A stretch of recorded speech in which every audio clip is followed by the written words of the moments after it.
the whole issue with the glass. What's your thoughts? I mean, you pretty much kind of started where I was going to start. Yeah, man, you let a team shoot 60 from the field, 63 from three, and 20 or 24 from the line. That's pretty much ball game. Yeah, it's not much you can do with that. You were talking before we got on. They held Paulo in check, which I'm pretty sure was mission number one. But when you fail mission 2 through 7, you're kind of working against yourself. So yeah, they were trying to win a firefight for much of the game, and they're just not talented enough to do that. Like, they gotta play sound basketball and check off as many boxes as they can.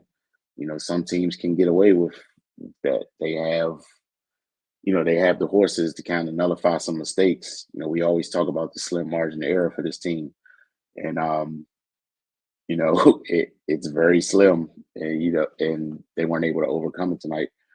And that's what you get. And again, like you said, man, the Magic, they're one of the hottest teams in the league right now.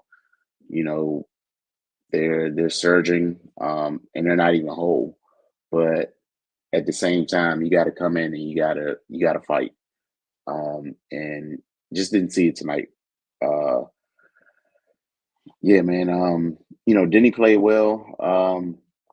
Kuz played well. Jordan Poole played well, but they play well on one side of the basketball. You know, there was a few spots where where they tried to make things happen. I mean, they forced 18 turnovers. So, I mean, they were getting after it in some aspects, but you know, it was a lot of overhelping when folks drove, which led to a lot of open threes. You got to be more disciplined in that. Uh, I appreciate the sentiment, but you gotta stick to the basics and make more heady decisions. Just because somebody's heading to the lane, that doesn't mean everybody just collapses. Because that's a kick out and a wide open shot, and the Magic weren't missing anything tonight. So yeah, that's pretty much where they lost. Just not being disciplined, and again, we talk about the glass a lot. They lost that battle handily tonight. And you talked about it going into this game. The Magic is another big team, and we always talk about the Wizards' lack of size on the defensive interior. So yeah, man, sometimes 2 plus 2 is 4, and that's pretty much what we saw tonight.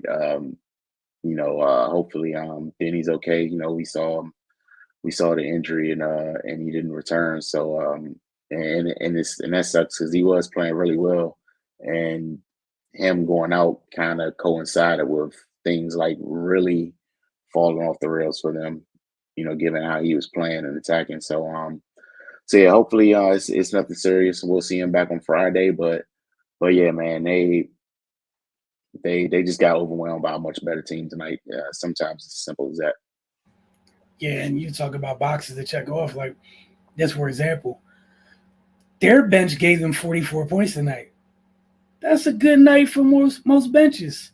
However, Orlando's bench gave them 65 points tonight. 65 freaking points from your second unit is crazy. And some of that's inflated for Washington with some of that group that always comes in late and plays really hard to kind of shave up the difference, or to shave down the difference at times. But yeah, it was just no resistance, man. That's it. And like you said, do hope that Denny's injury isn't anything serious at all. And losing him in a game like this, where Franz is what 6'9", 6'10" at the two, Mm. 2 or 3, something like that. Palos 6'11". Jonathan Isaac didn't play. He's another, like, that's all they have over there. Is just 6'9" and up. Losing Denny in a game like this stunk because he's one of the few guys you have of that size, not named Kuz. Put the ball on the floor and attack and create some trouble. And, he went down, but it was just too easy. They shot 60 freaking percent. 60, 63, and they were bad at the line. That's the place where they let themselves down. They missed 4 free throws. That's it. And even with the second chance, like they turned the ball over and didn't even truly pay for it because they were getting that much, on that first possession. They didn't need 2 times. Honestly, that's what it looked like at some points tonight. It's one of those things that started like last year with the scheduling where it's kind of like, it's like the baseball style thing where you play the same team twice, in a matter of days. So we'll see how Washington responds. But it was just a tough one tonight, man. Nobody on Orlando felt anybody on Washington for much of the night. And I think you just said it. You wrapped everything up perfectly. Just with that, man. Like, they were 11 and 29 from 3. You shot 38% from 3. That's not bad. But if the other team shoots 63 from 3, you know what I'm saying? Like, that's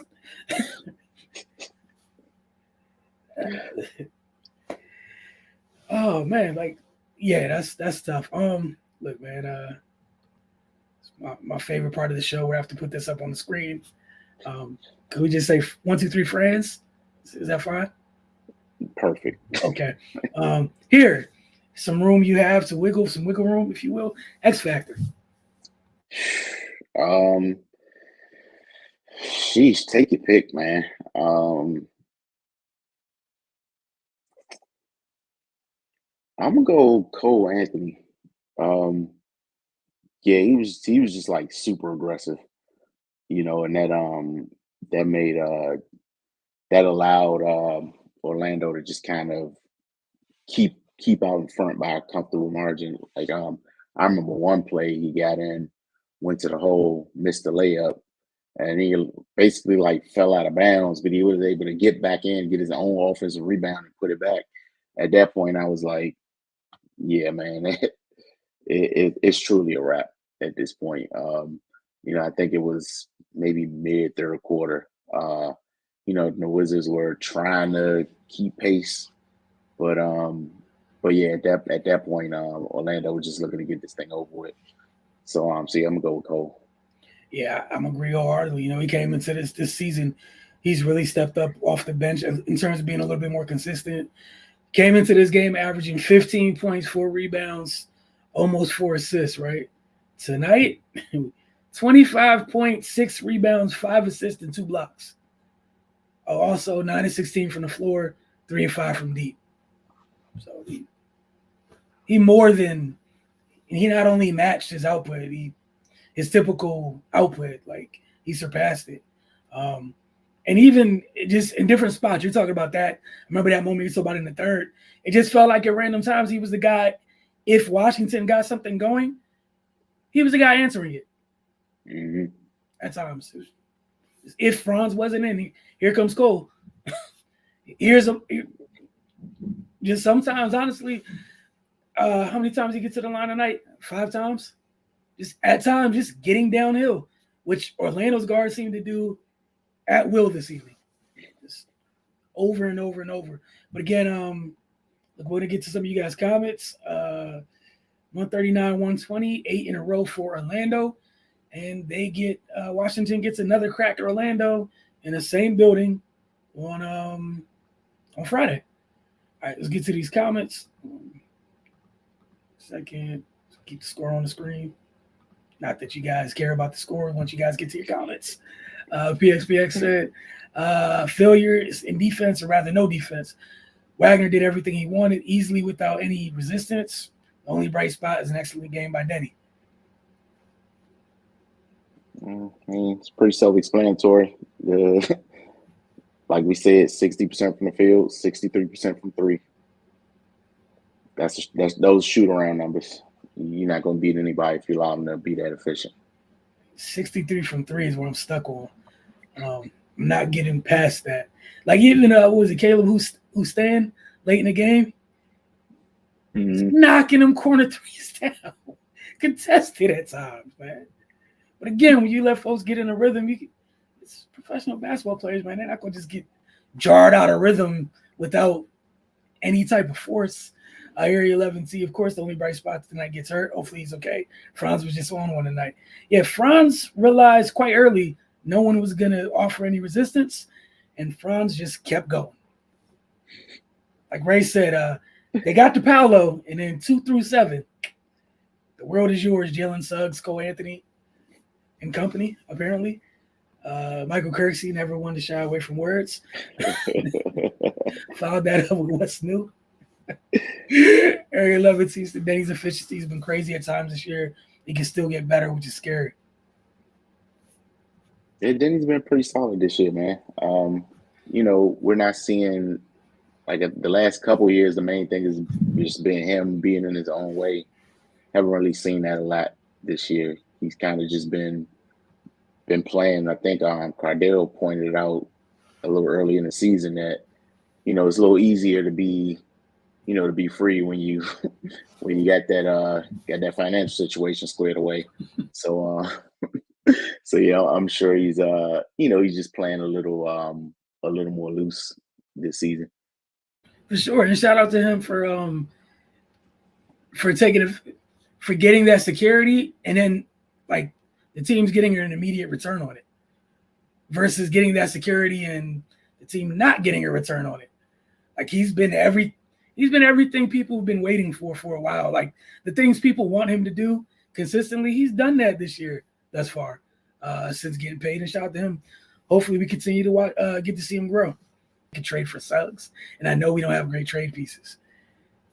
Yeah. So my thing about this is, people want, Suggs has been brought up a lot to bring here. Guys like Jaden Ivey.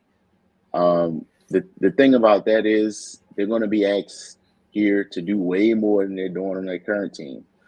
So I'm not saying the results going to be the same, but it's going to be a Jordan Poole situation.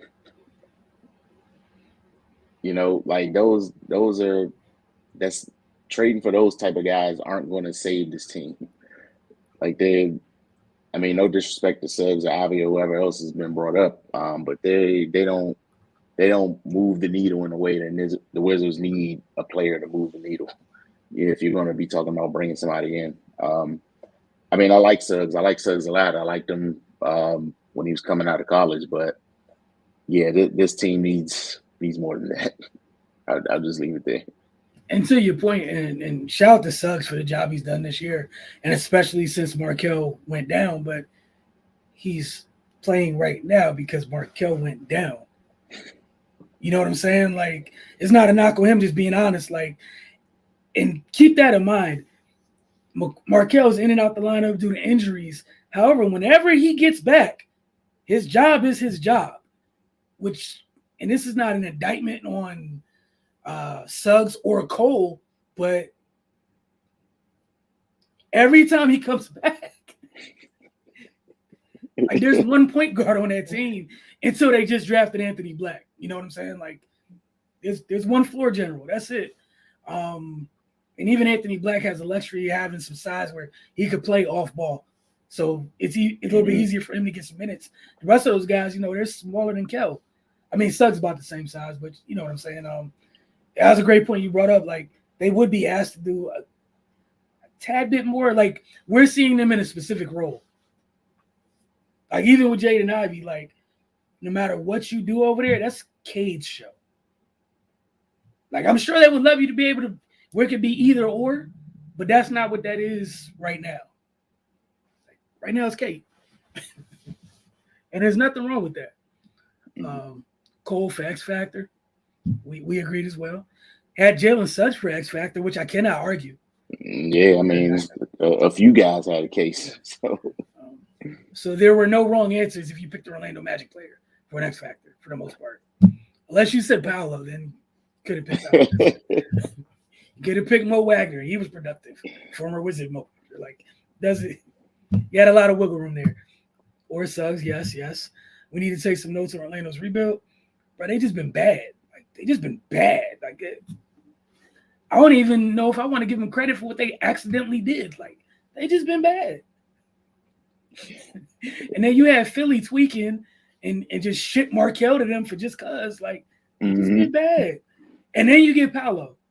Like almost every time Orlando's kind of like their rebuilds are always like happenstance or some serendipitous turn of events happen and boom, you get the number 1 pick, which I give them credit for. When they get the number 1 pick, Orlando doesn't miss. I give them credit for that. They miss on a lot of other stuff. But when they get the first overall pick, they batting 1,000. They don't miss. What is it? Shaq, Dwight, and Paolo? Bruh.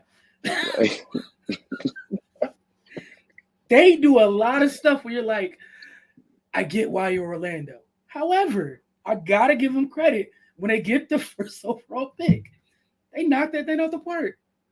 I want us to draft Suggs. We wouldn't need him to be a superstar just to play the way he is right now. He can run an offense, just let the point forwards do their thing.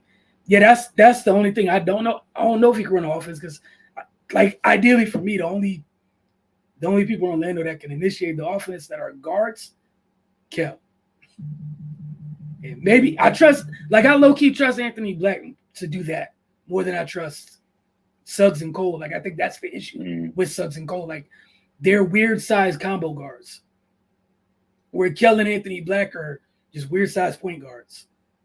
Kel's built freakishly long and Anthony Black 6'7". Like, you're not supposed to be 6'7", playing a 1. But those are like floor generals to me. I again, like, who knows? Like, right now, like, this group's looking up at that group. So, who knows? Like I said, I think one of the things we'll see is as the season goes on, we'll see if this is the group for the entire year or if changes are made. We don't know what's going to happen. Especially with other teams. Because, like, how many times do we see OKC make those trades where we got it? Oh, we'll take some expirings here. Give us some picks. Like those are the things that sometimes do help jumpstart a rebuild real quick. You just never know. But yeah, Orlando, it's hard for me to give them credit for doing anything on purpose. I can't argue with you right there, so I'm gonna fall back on that right there. That's one thing all the Orlando guards are more than willing to do, though. All of them. Like, so I mean, I cannot fight you on that point, man. But we appreciate y'all, man. We'll see y'all on Friday night. Hopefully they have a better showing. The scary part coming from tonight is all this happened and you had a trash game from Paolo. Can you get Paolo to have 2 trash games?